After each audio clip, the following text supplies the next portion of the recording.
Hello दोस्तों, स्वागत है आपका आपके अपने यूट्यूब चैनल डीडीसी लाइव में।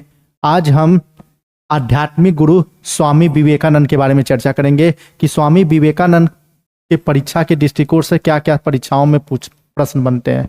सबसे पहली बात की जाएगी स्वामी विवेकानंद क्या थे। तो स्वामी विवेकानंद एक आध्यात्मिक गुरु थे, आध्यात्मिक गुरु माना जाता है। और ये स्वामी विवेकानंद का जो सबसे महत्वपूर्ण बात है कि उनका जन्म हुआ था 12 जनवरी को, इसीलिए 12 जनवरी को प्रत्येक वर्ष एक दिवस के रूप में मनाया जाता है जिसे हम कहते हैं राष्ट्रीय युवा दिवस।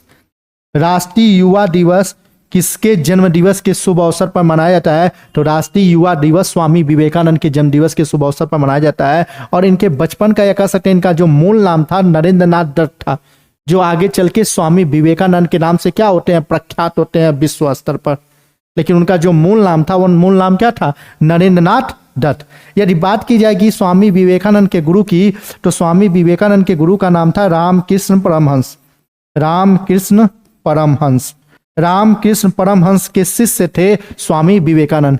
कभी कभी परीक्षाओं में प्रश्न बनता है कि स्वामी विवेकानंद के गुरु का नाम क्या था? तो स्वामी विवेकानंद के गुरु का नाम था रामकृष्ण परमहंस।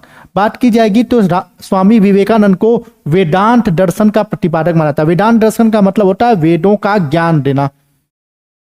वेदांत दर्शन को उपनिषद से जोड़ा जाता है, क्योंकि उपनिषद शब्द का शाब्दिक अर्थ होता है कि किसी के पास बैठकर ज्ञान प्राप्त करने को ही हम क्या कहते हैं? उपनिषद कहते हैं। उपनिषद एक पवित्र ग्रंथ माना जाता है।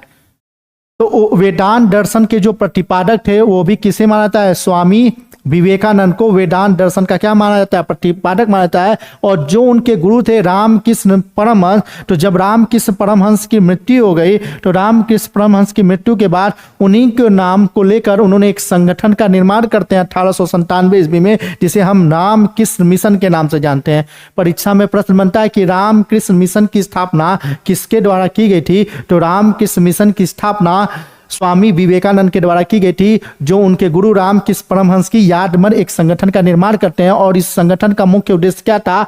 आपदा, शिक्षा के स्तर पर लोगों को क्या करना? सुविधाएं उपलब्ध कराना, चिकित्सा सुविधाएं उपलब्ध कराना, शिक्षा स्तर पर सुविधाएं उपलब्ध कराना, आपदा से लोगों को बाहर निकालना। इसी के तहत उन्होंने एक मिशन की स्थापना की थी जिसका नाम था रामकृष्ण मिशन। और आगे चल के पश्चिम बंगाल के हुगली नदी के तट पर उन्होंने एक मठ की निर्माण करते हैं और उसी मठ को क्या कहते हैं? वेलूर मठ। अगले वर्ष 1898 ईस्वी में रामकृष्ण मिशन की स्थापना के अगले ही वर्ष 1898 ईस्वी में हुगली नदी के तट पर वो एक मठ की स्थापना करते हैं जिसे हम वेलूर मठ के नाम से जानते हैं। और वेलूर मठ की स्थापना भी किसके द्वारा की गई थी? स्वामी विवेकानंद के द्वारा की गई थी। और ये कहाँ पे की गई थी? पश्चिम बंगाल में। विश्व स्तर पर जो स्वामी विवेकानंद को जो ख्याति प्राप्त हुई, विश्व स्तर पर जो उनका नाम हुआ, वो किसके द्वारा हुआ था? जब 1893 ईस्वी में शिकागो में जब विश्व धर्म संसद हो रहा था। विश्व धर्म संसद में उनके दिया गया भाषण, उनके दिया गया संबोधन धर्म से संबंधित, हिंदू धर्म से संबंधित विश्व स्तर पर क्या करता है? उनको प्रख्यात बनाता है। और ये कब हुआ था? वर्ष 1893 में। 1893 में शिकागो में एक विश्व धर्म संसद होता है और उसी विश्व धर्म संसद के द्वारा विश्व स्तर पर स्वामी विवेकानंद को क्या मिलती है? ख्याति मिलती है। यदि बात की जाएगी कि महत्वपूर्ण कथन की, तो महत्वपूर्ण कथन की बात की तो स्वामी विवेकानंद का सबसे महत्वपूर्ण कथन मानता है मानव सेवा ही ईश्वर सेवा है। रामकृष्ण मिशन की जो स्थापना भी किया गया था वो मानव की सेवा करने के लिए किया गया था। और मानव सेवा ईश्वर सेवा है, ये महत्वपूर्ण कथन किसका है? ये भी महत्वपूर्ण कथन स्वामी विवेकानंद का है। और साथ ही साथ उन्होंने एक और कथन कहा था, उठो और जागो और अपने लक्ष्य तक जब तक प्राप्त न कर लो अपने लक्ष्य को तब तक रुको मत। ये भी बात किसके द्वारा की गई थी? स्वामी विवेकानंद के द्वारा की गई थी।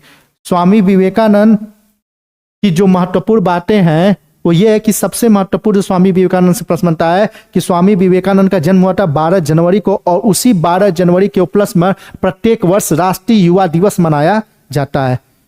ये तो साथ स्वामी विवेकानंद जो परीक्षा के दृष्टिकोण से क्या है? महत्वपूर्ण तथ्य है। फिर मिलते हैं ऐसे ही वीडियो के लिए। हमारे चैनल को सब्सक्राइब करें और शेयर करें। जय हिंद।